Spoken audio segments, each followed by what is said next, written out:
সেই কোপাই নদীতে আমরা দাঁড়িয়ে আছি এই মুহূর্তে। দেখুন, আমি এই মুহূর্তে দাঁড়িয়ে আছি রবীন্দ্রনাথের স্মৃতি বিজড়িত কোপাই নদীর তীরে। সামনে শান্ত নদী ধীর গতিতে বয়ে চলেছে এই ছোট্ট নদী, আর একটু দূরে দেখতে পাচ্ছি দুজন গ্রাম্য মহিলা হাঁটুর ওপর কাপড় তুলে নদী পার হয়ে যাচ্ছেন। এই দৃশ্য যেন আমাকে ফিরিয়ে নিয়ে যাচ্ছে রবীন্দ্রনাথ ঠাকুরের সেই অমর কবিতার কাছে। আমাদের ছোট নদী চলে বাঁকে বাঁকে, বৈশাখ মাসে তার হাঁটু জল থাকে।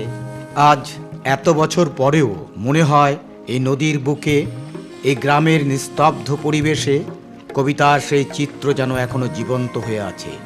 প্রকৃতি বদলেছে, সময় বদলেছে, কিন্তু বাংলার এই চিরচেনা সৌন্দর্য আজও একই রকম মুগ্ধ করে। বৈশাখে নদীতে অল্প জল থাকে, তাই মানুষ সহজেই হাঁটতে হাঁটতে নদী পার হয়।